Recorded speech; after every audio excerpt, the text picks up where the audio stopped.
What baseless conjecture are you devising exactly? Shut up, Raphael! Hey Internet, it's Jessica, and welcome back to Chess of Blades with Linnaeus' root. And after making out with him in the jail cell, we decided that we are going to prove his innocence because obviously he did not do anything wrong. But, like we were all suspecting, the Justiciar Raphael is probably the one who is behind all of this. And which is pretty disappointing because I think it would have been really cool if the twist was he wasn't a bad guy at all, but who knows, it could change still. So let's continue where we left off. Mustering up the most confident smile I have to offer, I flick a finger against Linnaeus' dark ponytail before taking a step back, forcing myself away from the bars. I'll see you soon. Don't go anywhere now. Ah, and here I was, just considering having a stroll around the garden. That weary, mischievous smirk lingers in the back of my mind as I leave the cells, returning to the hall. Awkward! Sure enough, Arden is still waiting outside. I explain to him the circumstances briefly, and he catches on quicker than I expected. When I ask if there's any way for me to access the Duchess's room, he nods firmly and starts to lead me back upstairs. Good old Arden. I don't know if he's doing it for me or for Linnaeus, but he comes through either way. After we reach the door to our destination, Arden has a few words with the guard outside, who he seems to know. And though what feels like a miracle, I finally have access to the scene of the murder. With Arden's help, I search every corner of the room, trying to find something, anything that could possibly help prove Linnaeus' innocence. When nothing shows up, however, I let out a frustrated sigh and slump against the window, scrolling out of the lovely vista below. This room is right above the gardens. In fact, I can clearly see where I was standing last night, including the fountain that I found the bottle in. So they probably poisoned the drink and then chucked the bottle out the window. My hands drift to my pocket. Is it possible that the bottle was thrown from this window? If it was supposed to be destroyed, but by a strange twist of fate landed in the fountain? It seems like a bizarre circumstance, but considering how damn bizarre this whole celebration's gotten, I'm willing to believe just about anything else that could happen. Riv! What? Arden's excited voice calls me back for a moment, and I turned from the window. Arden? What are you doing down there? I'm greeted by the sight of Arden on his stomach, his head underneath the bed frame. There's something under here. It looks like parchment. It's probably just the Duchess's shopping list to give her servants or something. Come on, you're going to get your knees all dirty. Arden crawling back, holding a piece of paper in his mouth, like some sort of pooch fetching a stick. Oh my god, why is like the image of Arden always like the guard dog? Oh god. He plucks it from his lips and quickly unfolds it, scanning over its contents eagerly while on his knees. I watch him with my eyes narrowed skeptically, not wanting to get my hopes up for anything beyond a useless scrap of parchment. After you're done, meet me in my room. We must capture him before he sees through us. Huh. Orders from someone, maybe? As the words Arden read register in my brain, I rush to his side, peering at the paper in his hand. Just as he said, it seems to be torn off a piece of instructions. Moreover, the flowery script looks incredibly familiar. If I'm not mistaken, this might be the last piece of the puzzle I needed. Is it enough to help free Linnaeus? Not necessarily, but it gives me a fighting chance. The rest is up to the gods and my own questionable skills of persuasion. Arden, you're a genius! There'll be a raise coming your way soon, I'm sure. I ruffle his hair enthusiastically. He blinks in surprise and then flushes slightly, offering an embarrassed chuckle. He's like, what the fuck are you doing? I'm not quite sure what you're planning, Riv, but it sounds like you're confident about it. He hands me a piece of paper and I grimace slightly. Confident is a strong word, but I'm going to give it everything I've got. We exchange glances and Arden gives me a soft nod that seems to imply his faith in me. Sir Arden, Sir Rivian, the Inquisitor's hearing is about to begin. Oh shit. A guard sticks his head in the Duchess's room to notify us. Arden and I hurry on to the hall, making haste towards the meeting chamber on the ground floor. Outside the door, I pull aside one of the attendants and give him various pieces of evidence I've collected, instructing him to bring them forward when I ask. I figure it will make it seem more authentic or reliable than if I just pulled them out conveniently out of my pocket. Alright, let's do this. I don't think I ever felt this tense before, not even when I'm almost forbidden from sweets for a week as a child.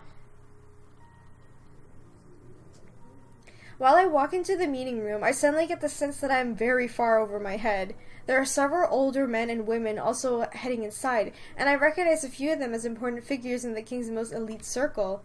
I assume that they, along with the chamberlain, will be the ones deciding Linnaeus' ultimate fate. Well, no pressure or anything, only a man's life is on the line. Just a regular day at work, not like I'm trying to, save my boyfriend or anything. I steel my nerves as much as possible as I search the room for Linnaeus, who I spot sitting quietly on the nearby chair. Two guards are either side of him, but they don't appear to be actively monitoring him. It's probably very awkward to have do such a thing to your superior. Heading over quickly, I take a seat beside Linnaeus, trying to think of what proper words are to say. When he turns to gaze at my face, I expect to see anxiety or discomfort in his features, but somehow he seems very calm. How can you possibly control your nerves? All these dusty old dotards are glaring at you like you've insulted their wigs. Linnaeus lets out a quiet snort, pushing up his glasses with a finger and shaking his head slightly. Showing nervousness would be like admitting to my own guilt. They are piranhas, Rivian, and I don't care to feed them. Exactly, and he knows how to play this game. He's been Inquisitor for how long, so he knows how these things work. And it's true. Why do you have to be nervous? You didn't do anything wrong. Besides, with you here, what do I have to be nervous about? Aww. You're a practiced expert at this sort of thing, are you not? Even though I know he's teasing, my stomach is clenched into such a tight knot that I feel I might be sick from anxiety. Falling silent to try to seem well composured, I watch the rest of the small group file into the room and seat themselves. At the head of the table is the Grand Chamberlain, a middle-aged and very served-looking man whose knife-like gaze rivals even Linnaeus' own. I also spot Silas sitting not far away, as well as the boy from the other day. Alistair, was it? I wonder what they're doing here. I have a feeling it won't be anything to help out the case, though. Finally, only one chair remains empty. The door swings over while presuming the last guest, and my eyes immediately flick up to see who it is. Ah! It's this guy!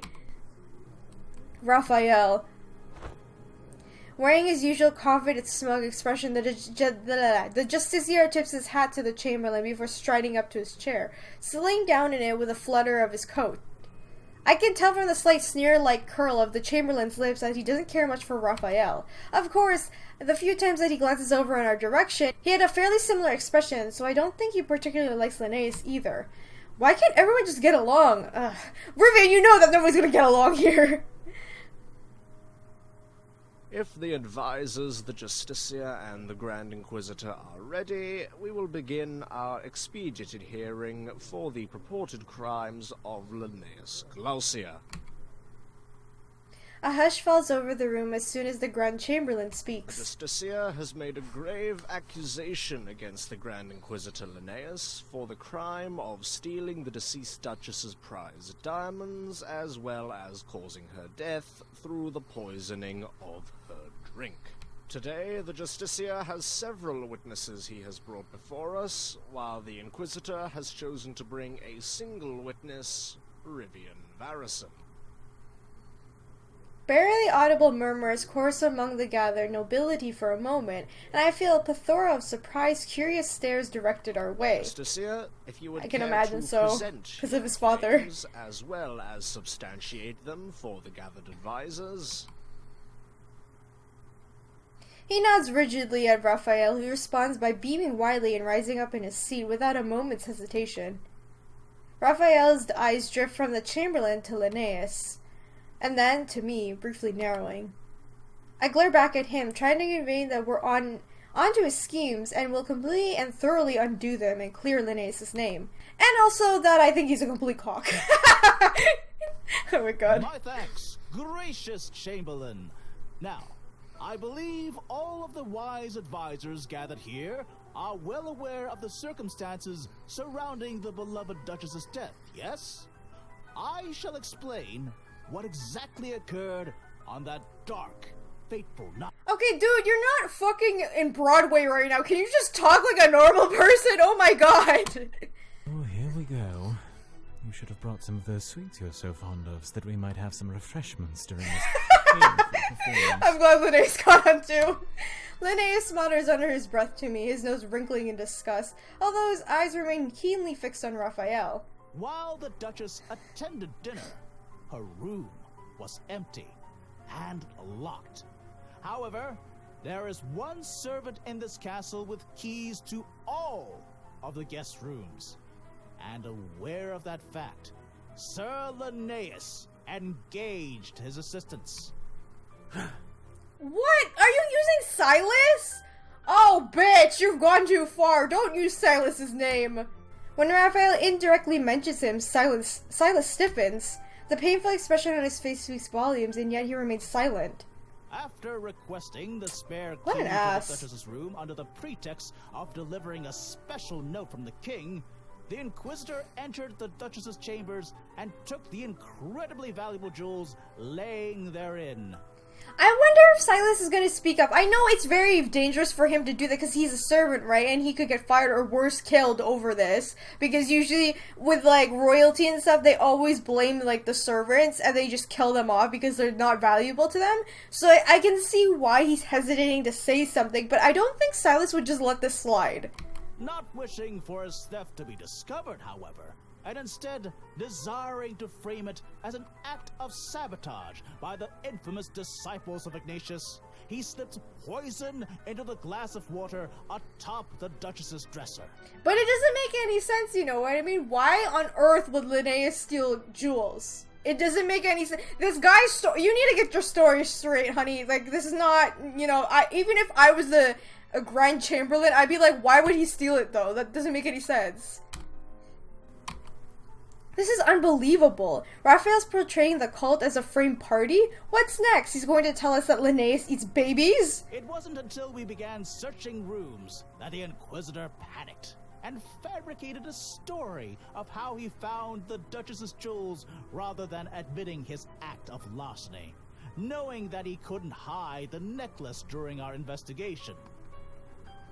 Slightly lowered murmurs of disbelief and shock start to drift from among the gathered nobles, but as much as I see doubt in a number of their faces, I also notice accusing looks. I have the testimony of the servant No! Silas, as well as the bystander, Alistair, who witnessed the Inquisitor's shifty behavior. And of course, the words of my own guardsmen as they were present during Sir Linnaeus' attempt to cover up the situation. Okay, I know I said earlier, let's not assume Alistair's part of the cult of Ignatius, because, like, you know, that was a different route. But, like, I can't help but feel like he still is in this one, because he's siding with Raphael, and Raphael is part of this. So, I don't know about Silas. I think Silas is just forced. He gestures towards Silas and Alistair, along with a few men in armor standing beside them. Ugh, this doesn't look good. Even though there are no hard evidence, the words of several people against one is difficult to counter. I just have to make sure I plan to move at the right time. Acting too rashly or unthinkingly will only give credence to Raphael's lies. We will hear the servant's testimony first, then, in support of your accusations. Please state your name, servant. Silas rises immediately when the Chamberlain gestures towards him. Although his features are relatively calm, a thin sheer of sweat glimmers on his brow. I am called Silas, Sir Chamberlain. I can corroborate the Justicio's story. I was asked for the key to the Duchess's room that night, and as a servant, I thought it best to obey my superior. He's certainly lying. Someone probably asked him for the key, that guard, I imagine, but it wasn't Linnaeus. I retrieved the key I needed from my set of spares in the servants' quarters, which I'd never use save for the rarest of occasions. I brought it to the Inquisitor's office and promptly returned to the main hall. Silas, dude, come on! You're supposed to be the neutral guy! Oh my goodness. He bows his head, grimacing somewhat. It's hard for me to feel angry at him, knowing that he's likely still being blackmailed by Raphael. I wonder what they're blackmailing him with. Is it like his job, his life, or are they like threatening Hazel? Because that could be a thing, because Silas really loves Hazel too. But his testimony is enough to sway the amount of suspicion drifting among the gathered advisors, who whisper among themselves as they glance between Linnaeus and Silas. I should say something here, but what should I point up to bring up? I saw you that night, the keys. Oh, shit. We didn't saw him that night, did we? We did. But he was acting weird. Remember he was walking back from the room? Shit, maybe the keys? Because we can't say, I saw you, when we were the only ones who saw him. No one else saw him. I think that's less believable. Maybe we should... I don't know what he's gonna say about the keys, though. Fuck it. Whatever. My fingers curl into fists as I push myself off from the chair, turning the most effective glare I can manage on Silas. Inwardly, of course, I'm apologizing for looking at him so sternly. At this very moment, I feel it in my core. It's time to strike the first blow into Raphael's shaky story. If you would present the keys I turned in earlier, please. I call out one of the nearby attendants, who nods and motions for the keys to be placed on the table. The advisors all peer curiously at the glimmering objects, murmurs of confusion wisping around. Now, you said that you almost never used the spare keys to the guest rooms, did you not, Silas? That is correct, sir. Silas replies a little uncomfortably, his eyebrows knitting together as he nods at me. Then, perhaps you care to explain why I found the spare keys to my room and Linnaeus's lying on the ground in the servants' quarters yesterday? Ooh, we got you. Sorry, Silas, but we have to do this. As my tone sharpens, Silas lowers his gaze, biting his lower lip for a moment. They must have fallen while I was retrieving the Duchess's keys, sir. Seizing an opening, I keep pressing forward, unwillingly to back down at this crucial point. Isn't it a little bit of a coincidence, considering that I found the Duchess's necklace in my room, right after I passed you in the hallway near my door? Perhaps you intend to plant the necklace inside the Inquisitor's room, but losing your nerve, or intending to involve me in the case, you place it in my own chambers instead? Oh! The murmurs quickly escalate to a louder gasp as the advisors look between Silas and me, and the Grand Chamberlain's expression twists into a scowl. He wasn't expecting that one. Well played. Linnaeus is enjoying this way too much! Linnaeus' smug murmur comes from beside me, and I encouragingly nudge my leg underneath the table. What is the meaning of this? I thought we had established that the jewels were found in the Inquisitor's chambers. Not initially, sir. I found them in my room and brought them to the Linnaeus, not wanting to seem like a guilty party. And I can assure you I didn't steal them. I have an alibi for the whole evening. What baseless conjecture are you devising exactly? Shut up, Raphael! Raphael cuts in, rising from his seat again to glower at me accusingly. A feeling of irritation bubbles up in my chest at his irritated expression, which gives me enough encouragement to keep going. Only the same as your witness, Justiciar. He has no proof that he gave Linnaeus the key, but there is proof that he wanted to access our rooms that night. I love Rivian.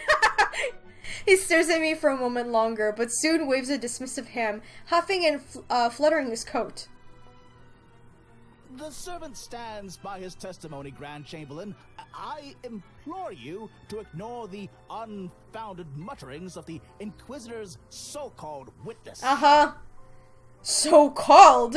I swear if I could only pluck that bloody feather off of his cap and shove it up his... I see. Very interesting. Such conflicting words suggest that one of you is lying, which is a matter that shall have to be investigated later. I can't help but shiver a little when the Grand Chamberlain turns his frigid, threatening gaze from Silas to me. I have to remind myself that I'm not a guilty party here. Stand straight, Rivian. Taking both statements into account, then let us proceed to the Justiciar's next witness. Okay, bring Alistair. If he says something, I swear to God. Raphael motions to Alistair to rise, and the boy manages to lift himself from the seat on his shaky-looking knees. I wonder how or why he's testifying. Is it possible Raphael is flirting or using him too? Considering how weak-willed he seems, along with the fact that Celeste was dragging him around yesterday like a wet rag, I gather that it's pretty easy to cohere him into just about anything. The bystander who observed the Inquisitor by the Duchess's room... Alistair, correct? Please recount what you saw on the night in question. Yes, Grand Chamberlain. Oh, excellent. How am I supposed to refute what he says? I can't even understand what he's saying. Oh, Rivian! Alistair swallows, grasping at his clothes with trembling fingers. His face is so pale that he looks like he might pass out at any moment. Maybe someone should get him a glass of water? I was returning to my room, which is near the Duchess's, when I saw the Inquisitor leaving her chambers. Judging from the way that Chamberlain's face scrunches up impatiently at Alistair's manner of speaking, he's having a rough time understanding him too. He had something in his hand. It looked like a bottle. A bottle? Could you see the contents of this bottle? At the Chamberlain's question, Alistair's eyes dart briefly over to Raphael. The Justiciar only stares impassively back at him, raising one eyebrow. I think it was powder. Maybe poison. The mention of poison causes an immediate stir, and I see distraught, questioning looks over at the advisors' faces. Well, obviously this is another complete lie. Time to set about unraveling it. Rising to my feet once more, I motion to the attendant again. The bottle, if you please. Nodding, the man proceeds the tiny glass container and placed it gently on the table. Alistair's expression grows even more anxious as he stares at the bottle for a moment longer, before his eyes shift over to Raphael's worriedly. Sir Rivian, have you collected every piece of evidence associated with this matter? As the Chamberlain's voice rises into disbelief, it takes all my willpower to hold back a smirk. After the Inquisitor was removed from the investigation of the Duchess's murder, he expressed concern that foul work was at play. Of course, following in the footsteps of my father, I saw it fit to conduct my own investigation on the side. The footsteps of your father, eh? I see how it is, Varrison. As Linnaeus cast me a playful glance, a few intrigued whispers spring from several of the nobles nearby. His father, the old strategist, right? Oh, what a brilliant man he was, as his son stepped into his shoes. I never thought I'd see the day where I felt proud about using my father's name, but here I am. It may not be the main motivator in what I did, but perhaps it was a subconscious factor, and most importantly, the Varrison name gives me a little credence among the fickle crowd. Rivian smart. I see. We do not condone such activities by individuals unauthorized by the king. Though I suppose in these unusual circumstances, certain exceptions can be made. That's right, bitch! Grand Chamberlain, it's very possible he is fabricating the evidence, or somehow working with the Inquisitor to... I like how he's stuttering there, so you know he's doing the whole story's a fucking lie. Silence, Justiciar! I will hear all available information before jumping to such rash conclusions. Beyond that, his father is a respectable man, and I am doubtful his son would engage in such unlawful activity. Thank you! Thank you! Rivian would not do that! Raphael slightly gritting his teeth, adjusting his hat to hide his distasteful expression. However, Sir Rivian, what is your purpose in showing us this bottle? If we are to assume it is the same one that held the poison, how does it serve to contradict what the Justiciar's witness has said? The room falls deathly silent as I race to come up with the best reply I can manage. Oh god, the bottle's location, the bottle's emptiness. I mean, the emptiness you can't really say, right? Because it could be like we just dump the poison out and be like, hey, it's empty now. But I think it's the location we have to say. And the fact that Raphael did see us there, even though he's against us, he did see us there and his guard as well.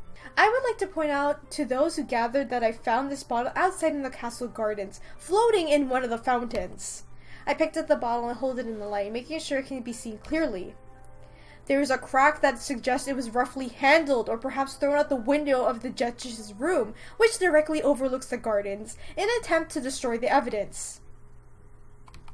Alistair blinks at my confident words, tilting his head to the side with a puzzled expression. That is certainly a possibility, yes. How is this related to the Inquisitor? Setting the bottle down, I tightly grip the edge of the table, turning my gaze from Alistair to the guards behind him.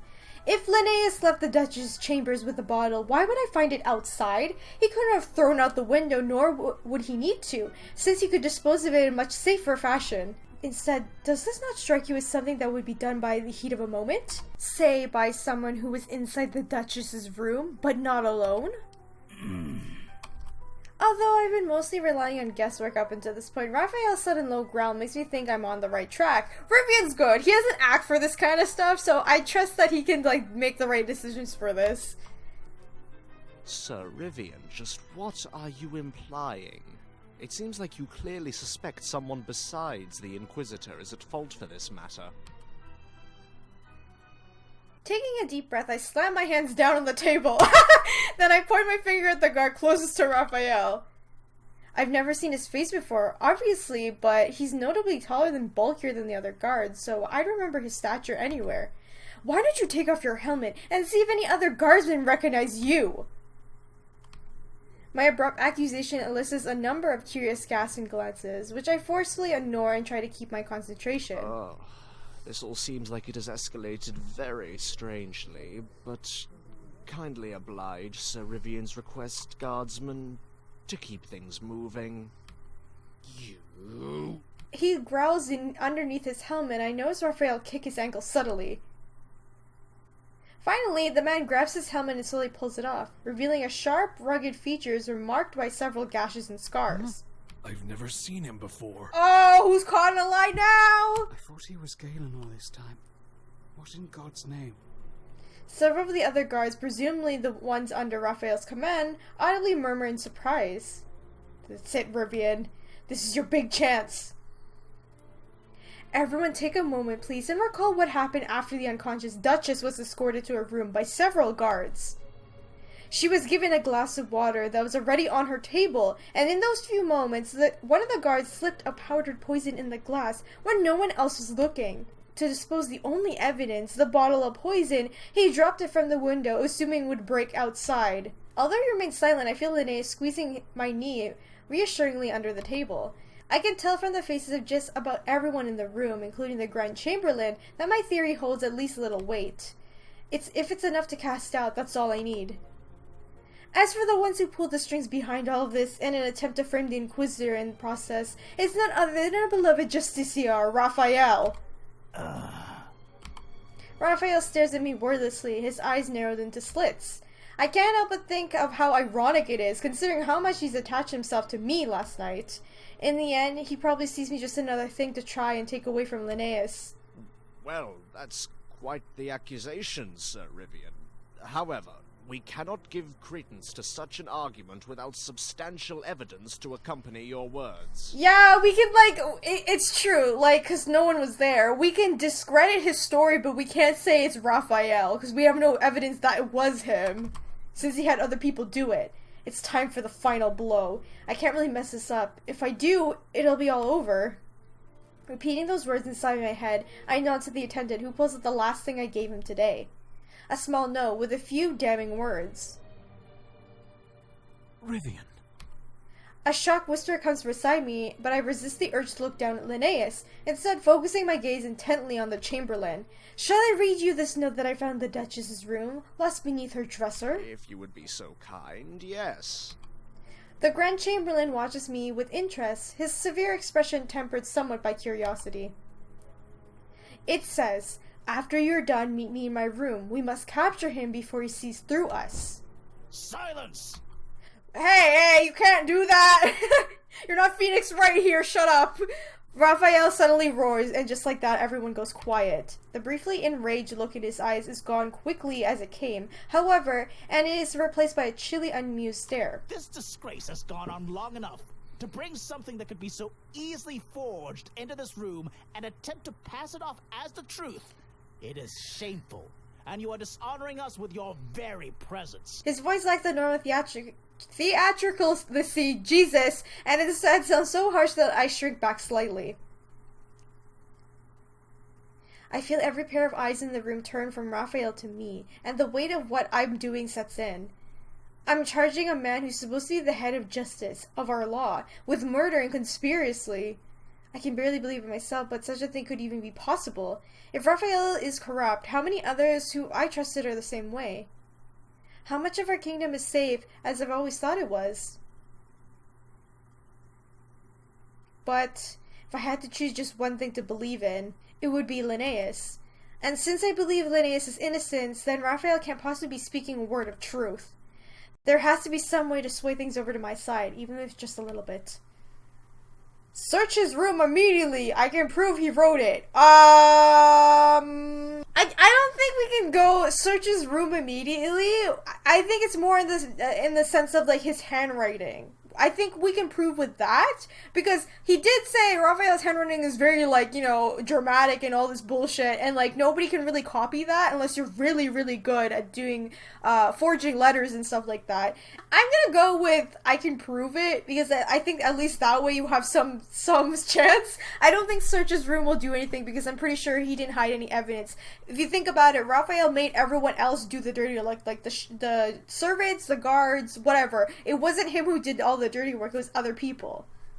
Okay, I can prove he wrote it. I do have something, don't I? Maybe it's not hard evidence, and maybe it won't immediately condemn Raphael, but I think it's the last push I need.